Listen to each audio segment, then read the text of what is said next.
Welcome to another episode of One on One with Mitch Lafon, my co-host this week, Bill Leverty of Firehouse, and we are discussing Gary Cherone from Extreme, 25th anniversary of Pornograffitti album coming out in 1990. Bill? Hey, Mitch, how's it going, brother? Good, very well. Always a pleasure to have you on this. Now, you just heard my intro where I talk about Pornograffitti coming out in 1990. There's a 25th anniversary tour. There's a little band called Firehouse that has an album that came out 25 years ago. Are you guys planning on doing anything to commemorate the very first album? We have been talking about different ideas to commemorate. You know, the Extreme first record came out a little bit before ours. Our anniversary will be in September. Right. So as soon as September hits, we're going to be announcing what we're going to do. But we've talked about doing the whole record, the whole first record, and then a couple of the other hits that we've had since then as kind of a different way to kind of celebrate that and give our fans some of those B-side songs that never, that we didn't get to play too much. And then also we've been talking about doing in some venues where it's appropriate to do kind of an all-acoustic storytellers kind of gig where you come in. And we did one in Minnesota, and we had such a fun time doing it. I went for a couple, like 2.5 hours, where we told stories and we played for a long time. People had dinner and drinks, and it's kind of like a cool vibe for people our age to go sit down and have dinner, watch your band, and tell jokes, and we just had a blast doing it. So we told our agent, hey, we want to do more of these. So we're going to probably do both. Some of these where we do the storytellers things, and some of these where we do the full out rock thing and play our first record front to back and do some of the other, hits. That Reach for the Sky, for example, was on our second record. So they wouldn't let us leave without playing that one, or When I Look Into Your Eyes or something like that. So yeah, but that first one, I mean, All She Wrote, Shake and Tumble, Don't Treat Me Bad, Love of a Lifetime. I mean, right there, that's the greatest hits album right there. Oh, thanks, buddy. We also, every night we try to do Overnight Sensation and Shake and Tumble as well. They're a couple of fan favorites, and Overnight songs we love to play. We're going to talk about Gary and Extreme in a second because they do have this tour coming up, and they're playing Heavy Montreal. And of course, the podcast is brought to you by Heavy Montreal, taking place August 7th, 8th, and 9th. August 7th is the night that Extreme is playing, and of course, you've got Korn, Faith No More, Dokken, Warrant, and a bunch more. But let me just, before we move on to Gary, and during the interview, he talks about playing with Van Halen. He answers Eddie Van Halen's latest Billboard interview and all that stuff. But on your first album, you had Perry Richardson on bass guitar. Do you still talk to Perry? Yeah, I actually talked to him a couple months ago. He's doing great. We're still really good friends, and Perry, when we hooked up, Perry and CJ were in one band, Michael and I were in another band, and we kind of got both bands together when both bands broke up and started a new band. And Perry really had a passion for really hard, heavy thrash metal and country music. And there's a combination for you. Yeah, and in right around when the turn of the millennium took place, Perry wanted to go pursue country. So he moved to Nashville, and as soon as he got there, it wasn't even 30 seconds that he got a gig right away with an Epic, Sony Epic band, an artist named Craig Morgan, who's had several number one hits. And Perry toured with him for several years, and then he got a call from Trace Adkins, who said, hey, I want you to come out and play for me for a while. And Perry said, okay, and he worked it out with Craig to go out and play with Trace. And he did a couple of tours with Trace, and even at Crossroads. I think it's maybe a country music awards show where Trace Adkins and Leonard Skinner played together. Perry was the bass player for that. So I was extremely envious of him for that, and I called him up and told him how jealous I was. And then Perry's since gone back with his old buddy Craig Morgan. And so he's still out there touring, playing a lot of big shows with Craig, and doing really well. And he's really happy. I mean, he's musically an extremely talented singer and bass player, and he's really cool on stage and off stage. He's just like one of these really great people. So I'm real happy for him. Yeah, that's great. And Trace Atkins, that's a name for you. But you did mention, you said extremely happy. So let's get back to extreme. 25 years since Pornograffitti, playing the whole album front to cover. Gary is just an absolute pleasure to talk to. I don't know if you've ever had a chance to meet him or not, but I did. I got to meet him one time when I was living in Florida. I was living in Sarasota, Florida. They played a gig up in Tampa, Florida, at a club called Janus Landing. And I went up there and saw them and hung out afterwards. And he came out and talked, and he's just a really cool, down-to-earth guy. And the band was incredible. So it was really nice. And they all chatted for a bit. They were really cool. Good guys. Yeah, really good guys. So let's listen to my interview with Gary. Of course, their show is August 7th at Heavy Montreal. They're part of the first night of the festival. And they're going to be continuing the 25th anniversary tour of Pornograffitti, playing the entire album. But you know what? Let's listen to Gary. We are speaking with Extreme's Gary Cherone. Gary, always a pleasure. Thanks for having me, man. Thank you. And I gotta say, the last time we spoke was for Retro Grenade, the Hurtsmile album of 2014. And I will tell you this, I am still listening to it to this day. There are some great songs on there. So hopefully there'll be another Hurtsmile album soon.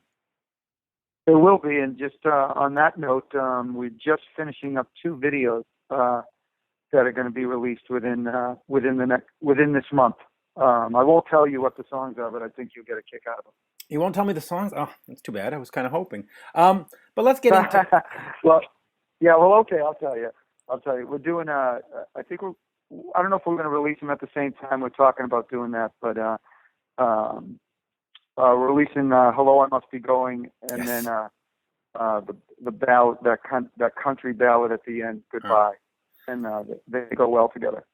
And I love Hello Must Be Going. It really has that sort of Cheap Trick vibe to it, which I just love. I love that sound. So that's a great song. Oh, thank you. Thank you. Let's get into Pornograffitti. I will ask you a Van Halen question at the end because it's written in the contract that I must. But Pornograffitti, Sure. 25 years. You're doing the whole album, and you're bringing that to Heavy Montreal on August 7th. Tell me a little bit about visiting or revisiting an album 25 years later. I'm sure your songwriting has matured. I'm sure your playing has matured, and you're going back. How does it feel to get back into that time of 25 years ago?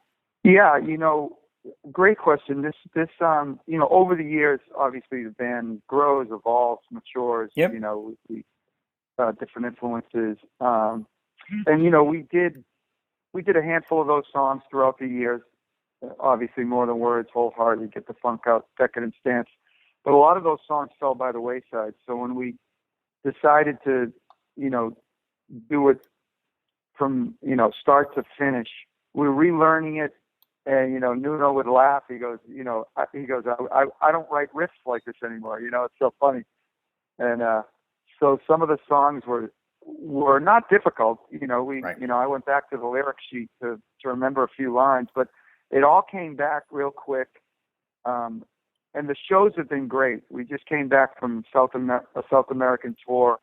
The audience were insane, singing every line. We've actually enjoyed this tour. This is one of the most memorable tours we've had. But some songs age better than others. Right. I enjoy my personal favorites, that we haven't played are like Money, Right. The song Pornograffitti, Song for Love, which we rarely played back in the day, seems to be a crowd favorite, and that surprised us. It really became somewhat of an anthem at the end of the show. At the end of obviously it's the second to last song on the record, and it really surprised us how the audiences took to that song. Yeah, and how the audience takes to the album. When you go back and you're doing this, and you pull out the album for the first time in probably 5 years or 10 years, and you start listening to it, do you start becoming critical of the album and saying, "Ooh, I could have used the drum part here. Ooh, we should have put that guitar there. Oh, I should have sang this lyric." Or do you just sit back and go, "Yeah, you do, huh?" Yeah. You do that with everything. I mean, Right. doing that with the latest Extreme and Hurtsmile records. You look back, the tempo's a little, maybe we should have arranged that, cut out a chorus here, added a riff here. That's just being, I'm sure all musicians do that. But there are some songs, you're always you're striving for perfection or excellence, and some songs you wouldn't want to touch, and you're proud of those moments.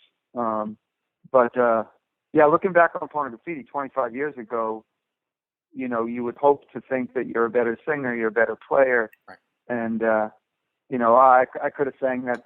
I could sing that better now. But it captures a moment. You do your best at that moment. Yeah. Now you also had a re-release of the album with a deluxe edition.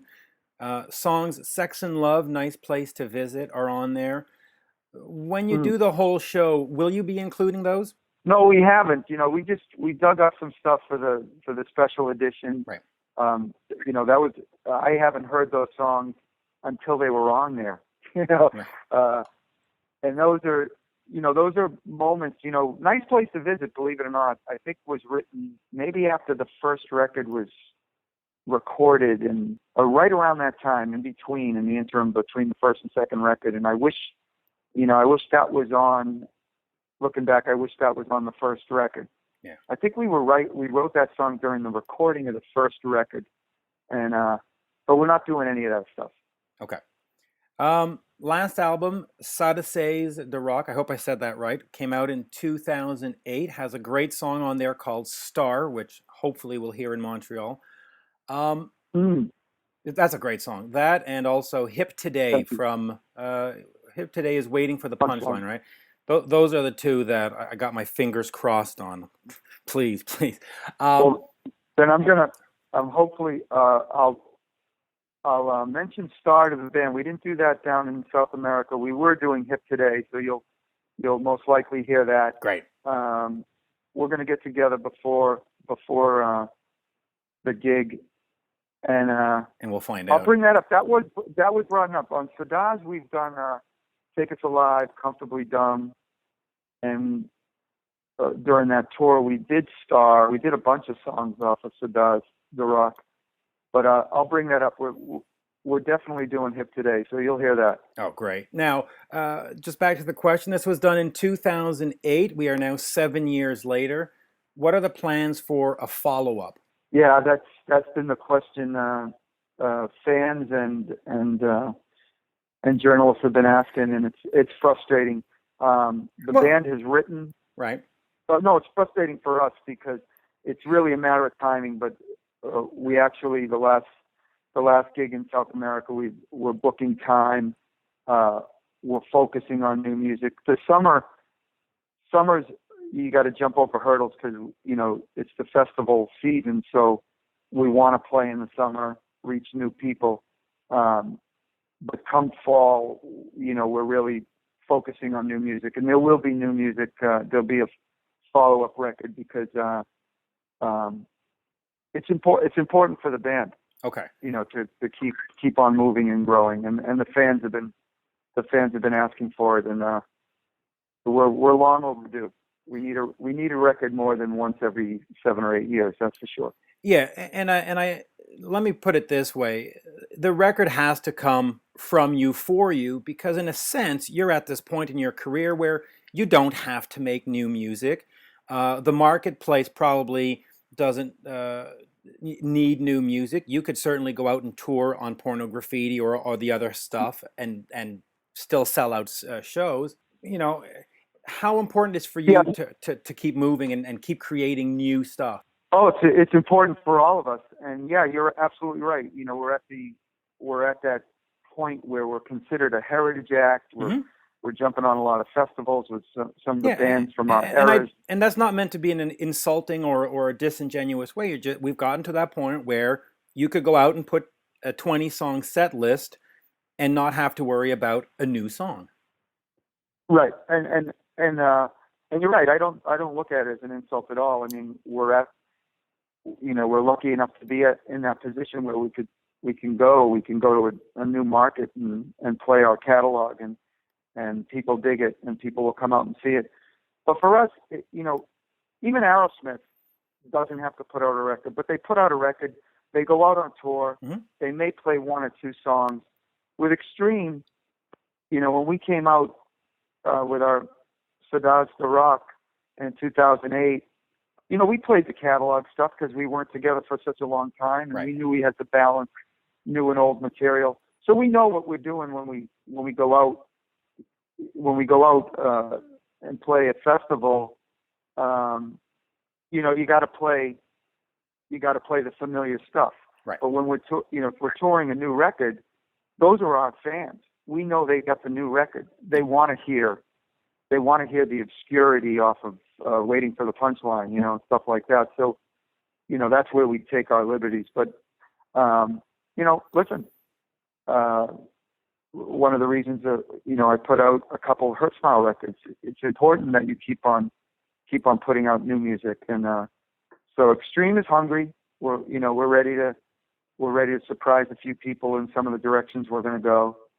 And, so that's in the future. Let me ask you about new music back in the Van Halen days. I'll throw out a name at you, Patrick Leonard.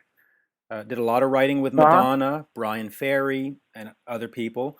You wrote with him after the VH3 album and tour, correct? Correct, yes. And I love Patrick. Yeah. Oh, incredible talent. I mean, you just look at it. There's Bon Jovi in there, Fleetwood Mac, Julian Lennon, Roger Waters, Pink Floyd. I mean, the guy's a genius. Whatever happened to those songs? Now, when you wrote with him back in, I guess it was 99? Would that be about right? Yeah. Yep. You were writing for a second Van Halen record?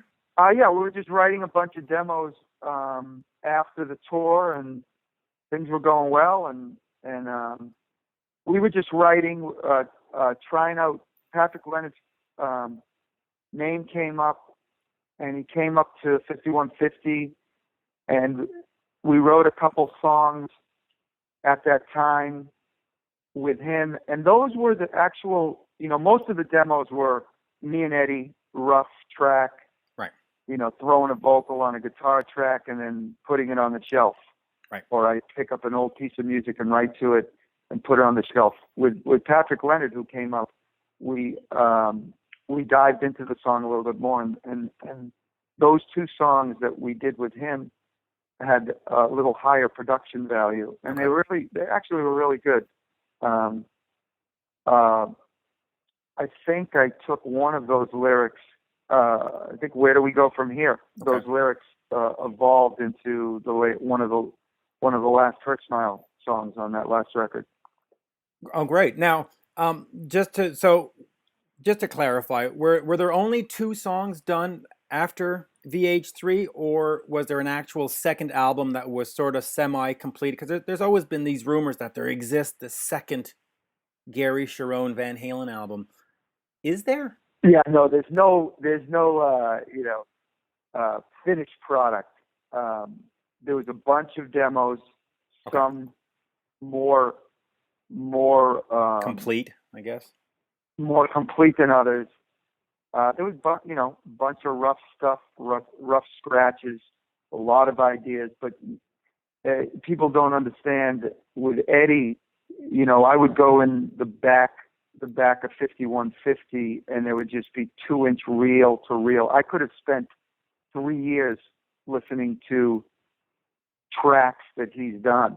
I mean, there's a vault of stuff that I'm sure there's ideas from the Sammy era and from the Dave era that go way back. And obviously the last record that they did, they dug up some old riffs as well. So, Yeah. But no, it was never completed. A bunch of stuff. A lot of the lyrics that I was writing at that time found themselves on the Tribe of Judah record. And, Oh, good. But never completed. But there was some really real good stuff. There really was. Yeah. Hopefully someday it'll see the light of day. I just want to ask you a little bit about the current Van Halen controversy. Eddie gave an interview to Billboard magazine in which he said, "All of a sudden I see Gary Cherone in his John Travolta outfits."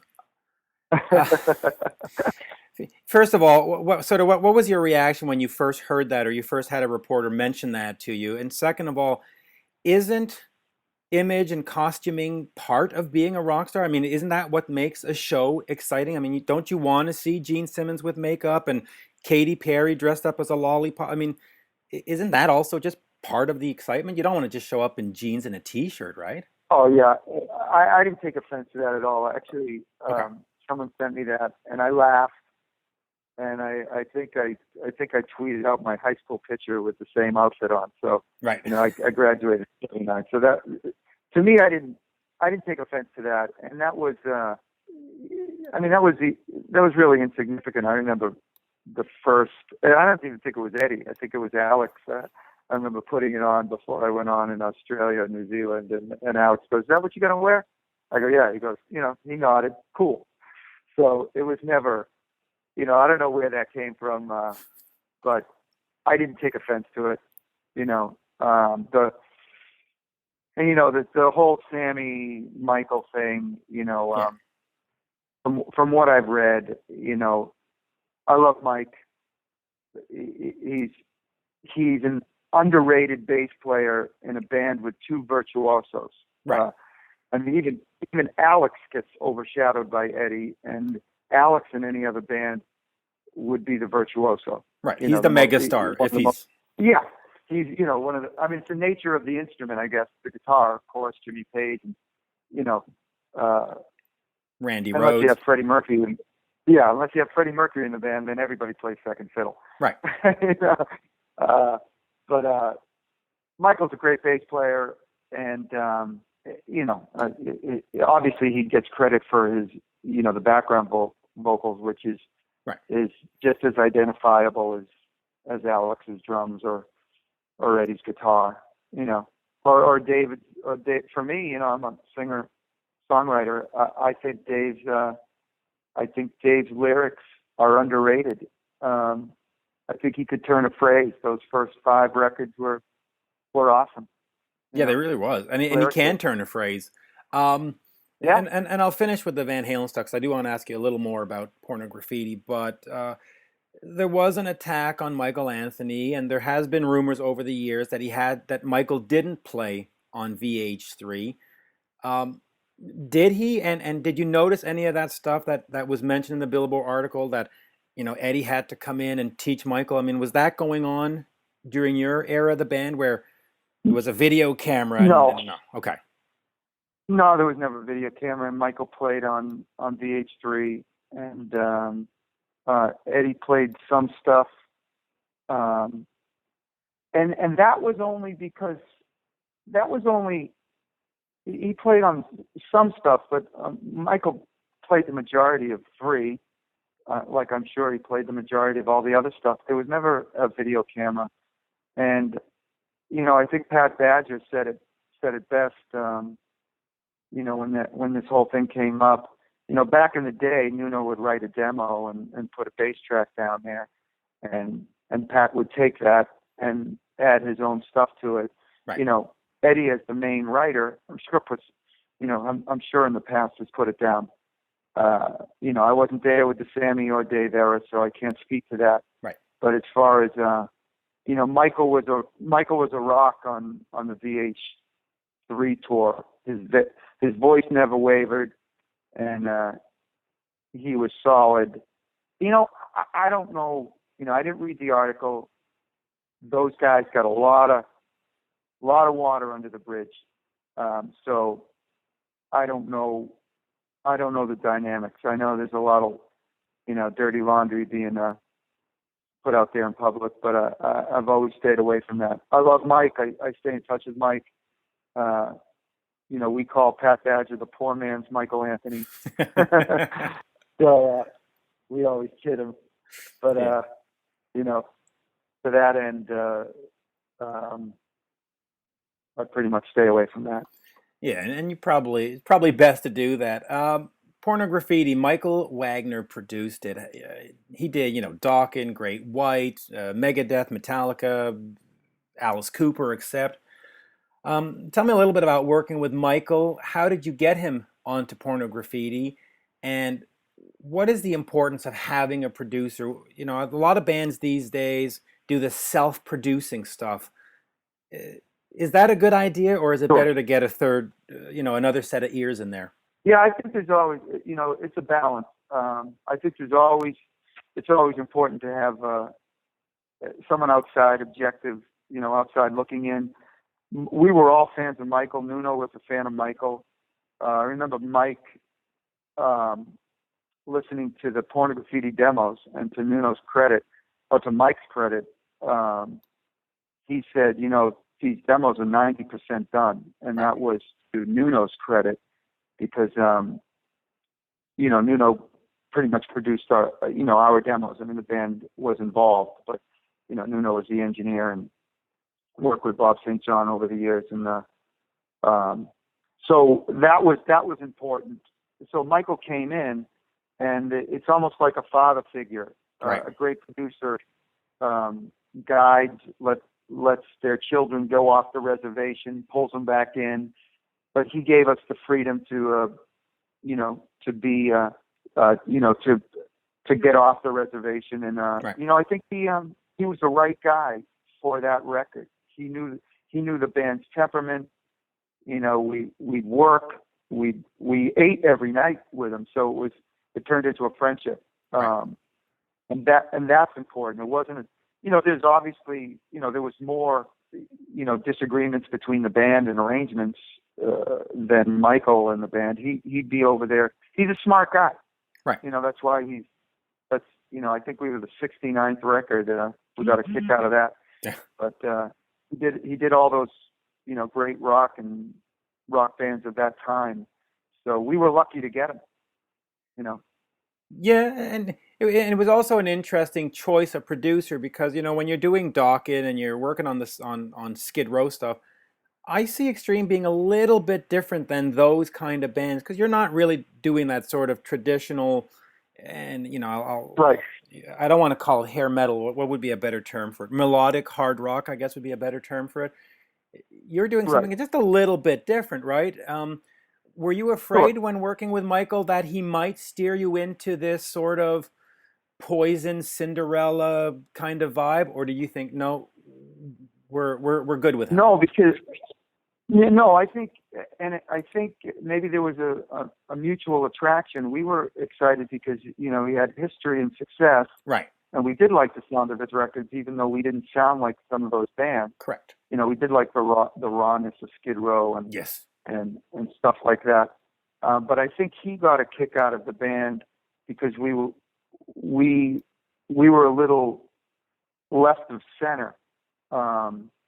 We were eclectic enough to, you guys really want to do When I First Kissed You, and he knew we had big Queen influences, and I think he got a kick out of that eclecticism of the band, and wanted to draw that out as well.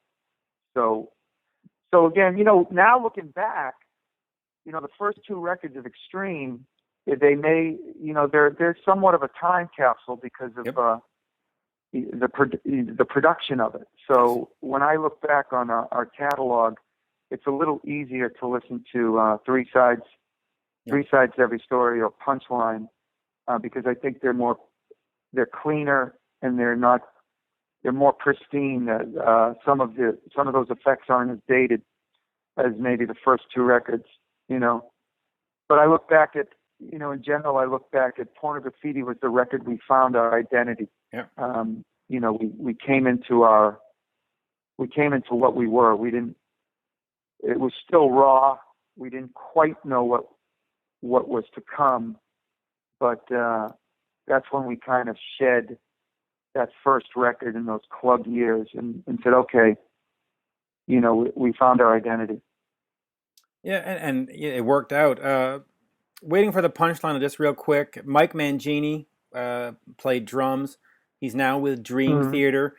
That's where I discovered Mike in terms of an entity, a rock. How was it working with Mike? I mean, he's just an incredible musician, right? Yeah, Michael. Michael was playing when we were in the clubs. Michael was in another room in a rehearsal space, and we found ourselves with our ear against the wall. His practice, discipline, and he was just doing some crazy stuff. He actually, I think, influenced the Cupid's Dead groove. Yeah. Michael's an alien. He's from another planet. We did 3 songs on that record. We did a tour. We toured with Aerosmith with him. He still is, a virtuoso. He was special, very, very close friend. He loves Kevin. He thinks Kevin's the right guy for the band. Yep. Big fan of Kevin. That heavy Bonham groove, and but working with Michael, was special. We loved Michael, still do. Yeah. And I think Dream Theater is the perfect match for him. He's playing with guys that, they're speaking a different language. Those guys are on a different plane. Oh, they really are. The Pornograffitti tour, you mentioned in the past that there might be a live DVD coming out. What's the latest update on that? Yeah, that was recorded. We did that at the beginning of this tour, Okay. leg, the last 3 weeks. We recorded it in Las Vegas. I think we played a show with Twisted Sister, but we had full production. It's actually the best production the band's ever had. Right. And now it's being cut and edited and tweaked, so that'll be a live DVD/CD, and hopefully we're going to get some older footage of the original Pornograffitti tour to A/B it, and that would be special for the band and obviously for the fans. And I would suggest getting a few shots from Heavy Montreal, because that's a great venue with a great look to it. You've got the Montreal skyline sort of peering out from behind the stage, so you'll quite enjoy that. And I'll just that's not a bad idea. Yeah. I'll finish with these two, because I could go on forever. Nuno Bettencourt, it's my perception, and correct me if I'm wrong, that over the years the relationship has been up and down, up and down, up and down, and these days up, up, up. I mean, the last 10 years it seems to be when you did the what was that show, Bands Reunited on VH1, it seemed that it was a gray area. How are things with Nuno, and just what's it like to be back in a band with him? Yeah, the band after Punchline is 12 or 13 years, and right. We did shows in between, in the 2000s. This band never broke up. We never hated each other. Okay. Nuno did his thing. We always, every time I would see him or he'd see me, it was always in the background. It was never, okay. It was never if, it was when Extreme was going to get together. That whole VH1 thing, how it was portrayed, we were laughing about it. We were talking about it at the time. Nuno's take was he was more pissed at VH1, saying, VH1 ain't going to tell us when the band's going to get together. We'll decide. So right. He was more pissed that they snuck up on him. But as far as Extreme and the guys, Pat, Fig, even Paul Geary, we're all East Coast. I spend more time with this band than some of the brothers I grew up with, right. and family. there's always tension, Agreed. but never, it was never, no one ever hated each other, and it never broke up in a way where, it was F.U. It was just, he was doing his thing. I found myself in Van Halen before I could mourn the death of Extreme. So it was only a matter of time. And like you said, right now, we're enjoying it. We're first time playing in Russia and China. So we're having a lot of new experiences together again, like the first time, we played Europe in the heyday, or More Than Words went #1, or the Freddie Mercury show. These are priceless experiences that I've only experienced with these four guys. Yeah. So, that's a bond that can't be broken. And, next year when we have an interview and I say I hate those guys' guts and I'll never get together again, who knows?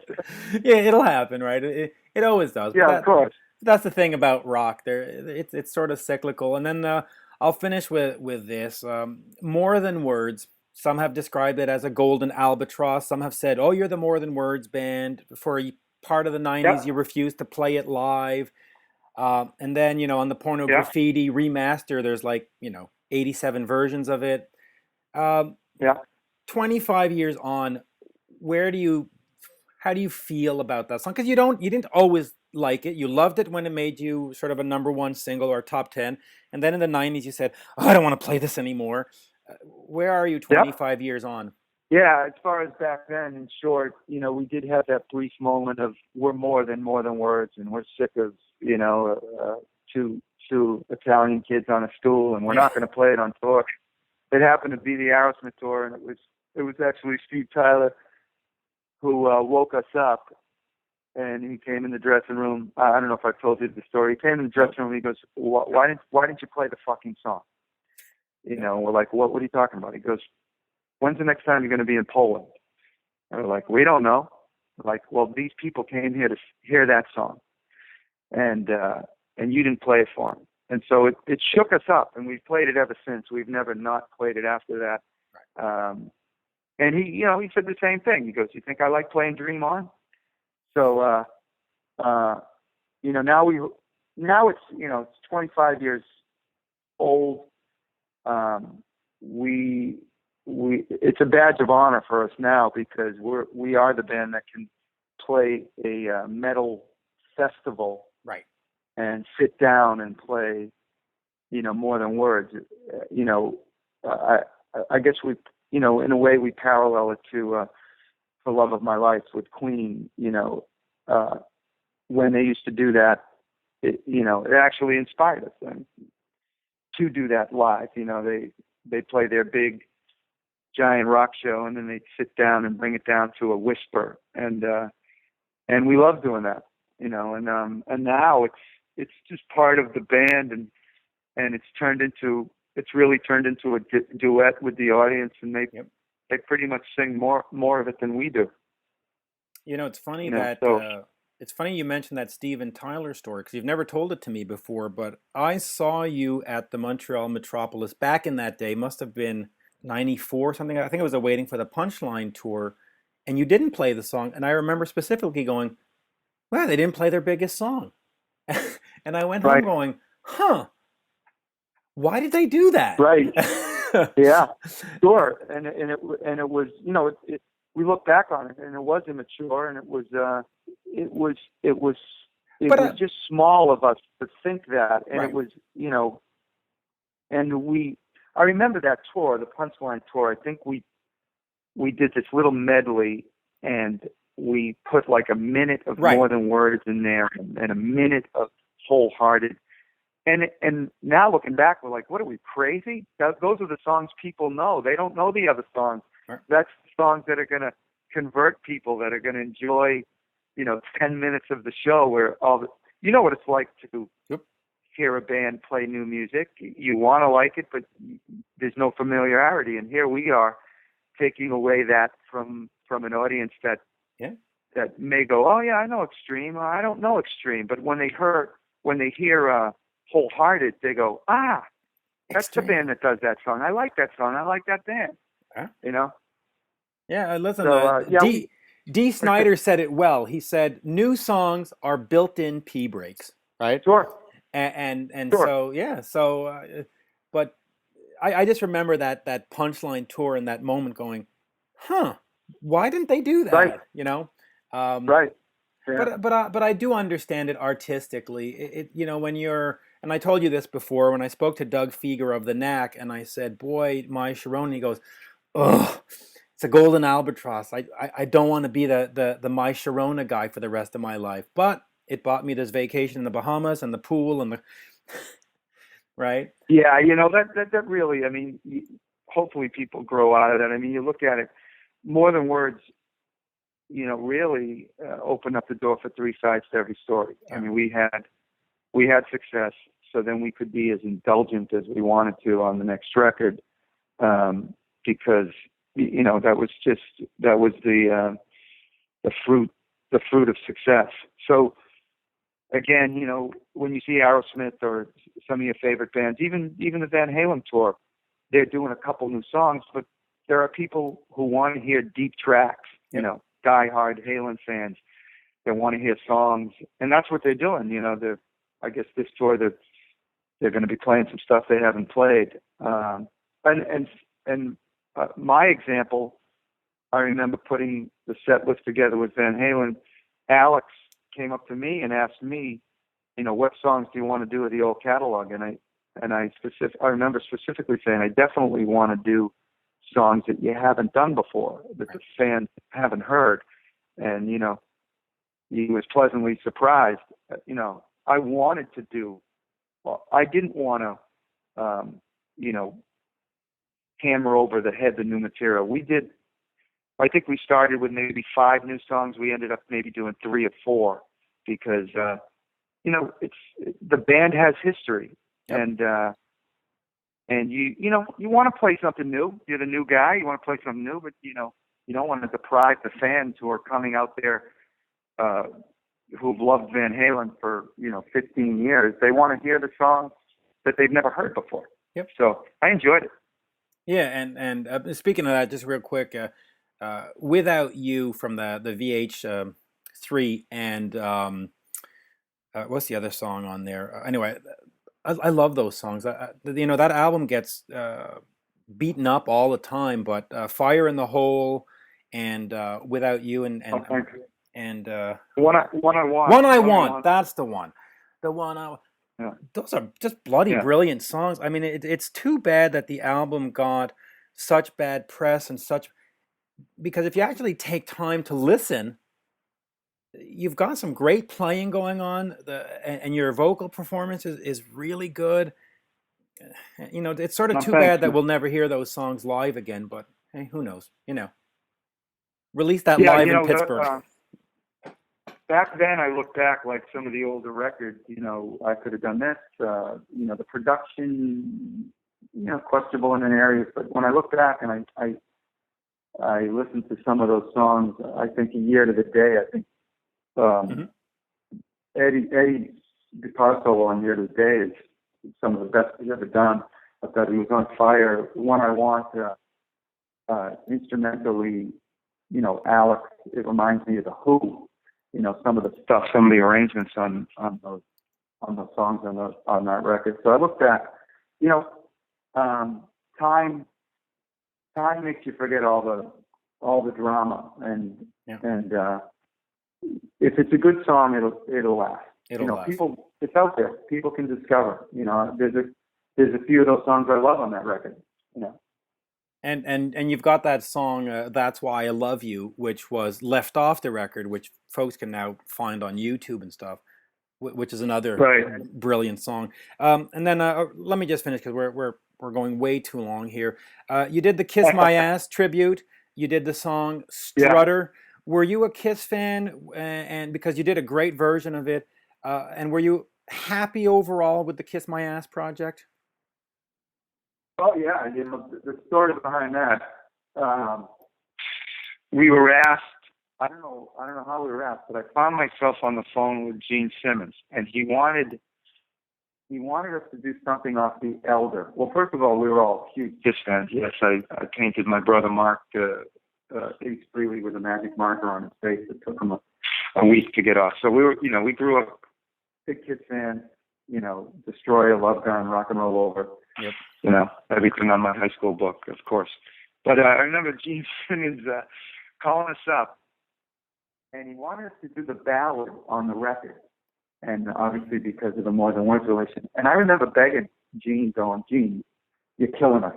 I go, we can't be the band that's the ballad on the Kiss tribute record. You'll bury us, as a rock band. So I go, please, because what do you want to do? Brought up a couple things.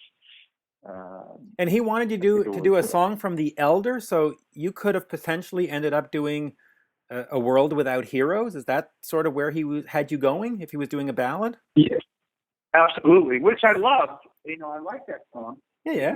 We could have done a good version of it, but we were just like, you'll bury us if Extreme is the ballad on a Kiss record. Yeah. So I think it was. I think I mentioned Calling Dr. Love and I Want You. I think I Want You, and then I mentioned Strutter, and he goes, oh, okay, someone was going to do Strutter, but yeah, okay, do Strutter.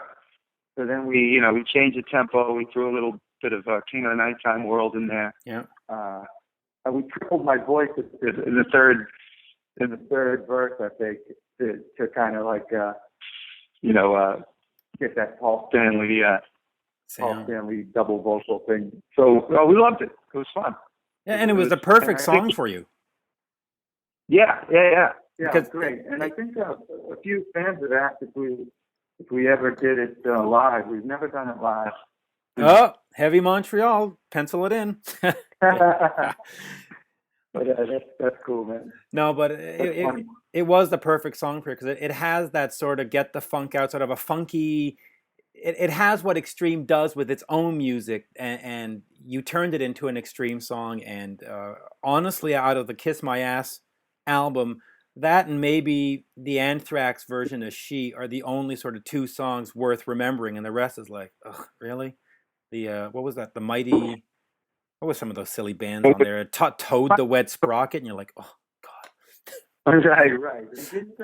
Did Garth Brooks do something on that record? Who? Garth Brooks. Oh yeah, he did Hard Luck Woman. All right, I'll give him that. Hard Luck Woman by Garth Brooks was good too, but out of the whatever 12 songs, there are 3 that you could stick in a playlist, and the rest you just go, just pretend you didn't hear that. Just pretend you didn't hear that. Just keep moving. Nothing to see here. But the Extreme one and your version of Strutter ended up as either a bonus track on Waiting for the Punchline or on a CD single. So you brought it home and you repatriated the song on your own stuff at some point. So that was good too. Thanks.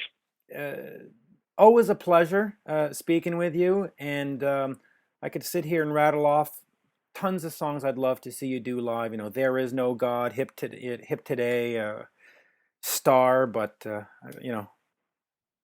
Okay. All right. Well, you got my number. So when we're getting close to Montreal, I'll try to get to the radio tent. But get back to the media tent. Come and say hello to everybody. Yeah.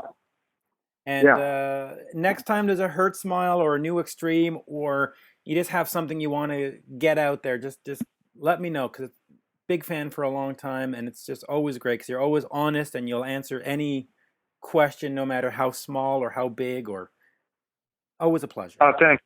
I enjoyed the conversation, and that's just a reminder.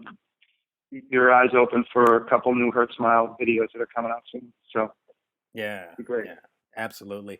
Thank you, Gary. See you soon. Yeah. All right, man. Bye now. There you have it, my interview with Extreme's Gary Cherone, also having spent time with Van Halen in a often maligned Van Halen III album, the much maligned Van Halen III album. A lot better than people give it credit for. Bill, were you a Van Halen fan, by the way? Oh, absolutely. worship the altar of Edward Van Halen. You know, he definitely inspired me at a big turning point in my guitar education. You know, for me, it was Leonard Skinner, and then it was Ted Nugent, and then along came Eddie Van Halen, and then that was right at the time where I could just spend all my time trying to play guitar, and that's pretty much all I did was try to play Eddie Van Halen licks, which I'm still trying to this day. You know, he's the master, no doubt about it. Yeah, he's got a technique that is definitely hard to match or hard to copy.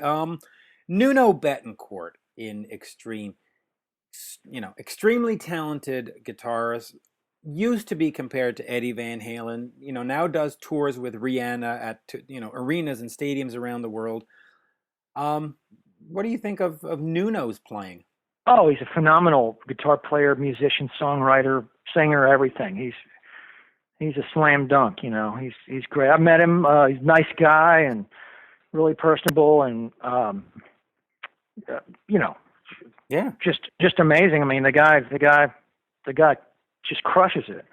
Oh, he really does. Would you consider doing something like he does with a Rihanna? Like, you know, if a band calls you up that's really not your genre, not your style. Let's say Katy Perry calls up and says, "I need you as a guitarist." Is that something you would consider, or would you really want to stick to what you do? Yeah, well, right now we have a commitment with between each other and Firehouse that this is our full-time job. We're gonna commit to one another so we can, right? You know, because everybody depends on one another. I think with the time period where Nuno took a hiatus from Extreme, and I don't know for sure, but maybe they weren't planning on touring. Maybe that's when right.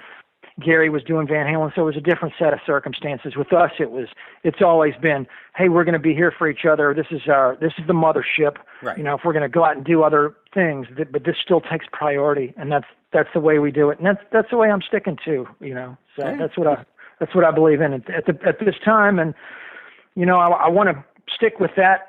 But you never know. You never know what may happen. I mean, I believe that Firehouse can go on and we can play into our 80s, you know, and until I can't move my fingers anymore, I want to play those songs, and I love doing it every night. So that's what I want to do. Oh, that's great to hear. Now, we spoke about the More Than Words song during the interview.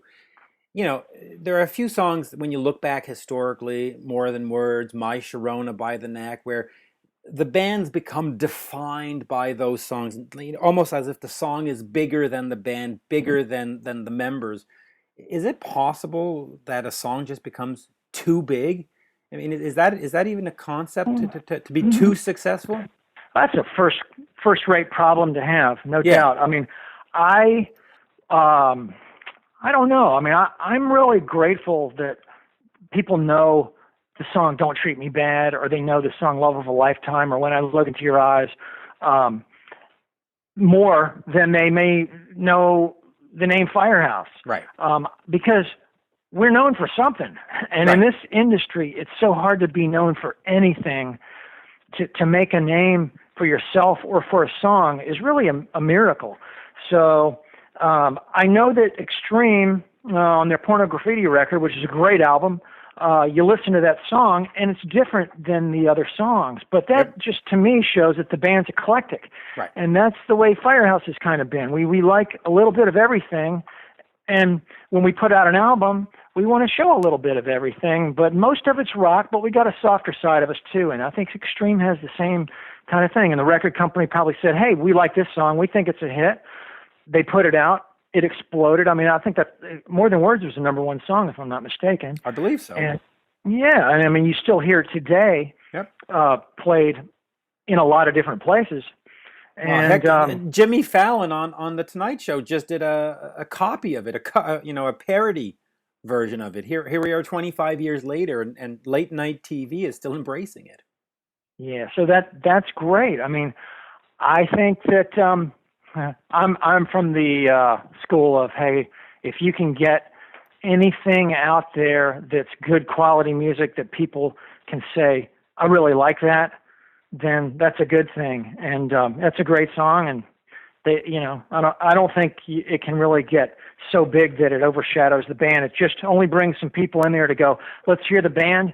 Then they hear the rock side of you, and then they may say, hey, it's a little too heavy for me, or they may say, hey, I'm really glad to hear this because I didn't think you guys rocked like this, because all I heard before was this song, which is the light song that the record company put out. So, it's probably an end sum where you win with having a song that's big, way more than with any negativity that may come with the song being bigger than the name of the band. Which one is Firehouse's big one? Is it "Don't Treat Me Bad" or "Love of a Lifetime" or "All She Wrote"? Which one is the one? Well, "When I Look Into Your Eyes" was another big one for us. It went into the top five, but yeah, so it's hard to say. But if people know us by our singles of what they heard on the radio, they would know us for "Don't Treat Me Bad," "Love of a Lifetime," "When I Look Into Your Eyes."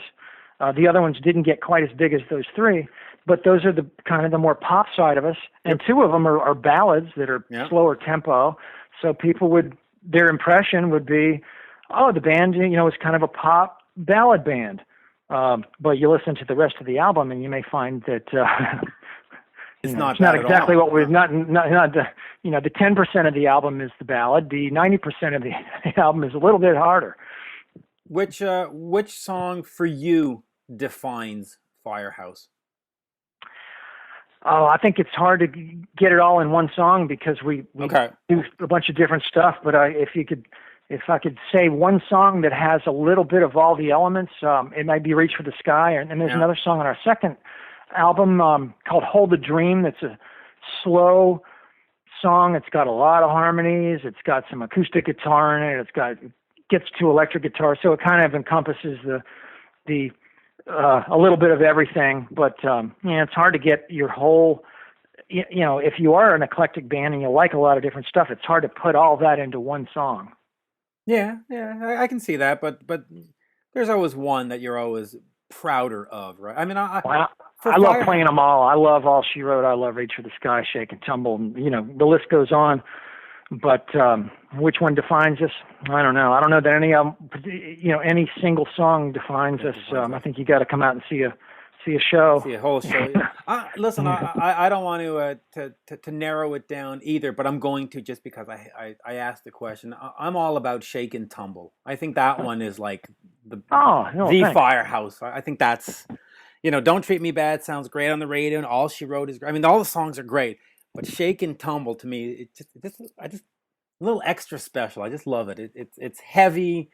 And it's melodic, and it's great. It's a fantastic song. Well, thanks. I'm happy with the way that one turned out. It's a guitar riff that I kind of struggled with to get what I heard in my head to come out on the fretboard, because there's a stretch in there that I wonder if I'm going to get every day when I play it live. But it was one of those magical riffs that I recorded into a little cassette recorder and played it back for the guys, and everybody said, "Oh, we like that one."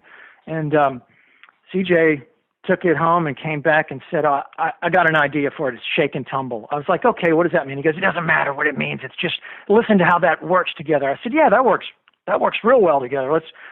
Let's work on it." And the song came together really quickly, and it's a fun song to play. And when we started playing it live, people were moving to it. So and he's right. It doesn't have to matter what it means. I mean, listen to Van Halen, since we're talking about Van Halen.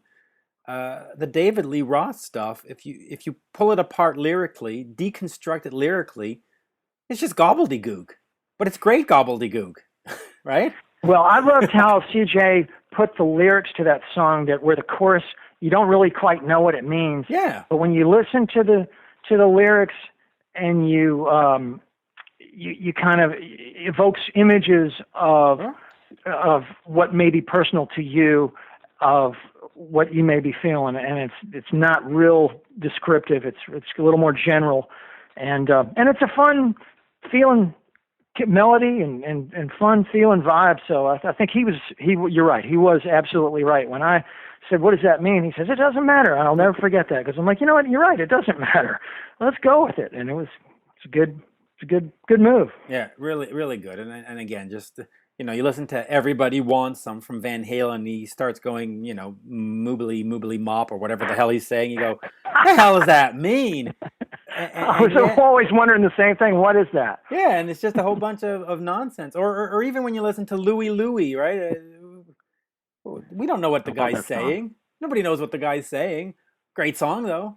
So, you know what? Sometimes it's about getting the right, I guess, phonetics or whatever you want to call it, and just make it all work. And hey, Shake and Tumble is great. So. Oh, thanks, man. CJ scores the points on that one for having a vision, I guess, right? Oh yeah, I mean, just he crushes that one every night when he sings it too. I mean, he still hits all the notes, and the guy's over 30, and he can still sing like that. Yeah, absolutely. Okay, he's over 40. I'll give you that. He's 36. What is it? 39, right? And holding at 39. There you go. And of course the album's 25 years old, which means he recorded it when he was 14. So kudos to him. Right.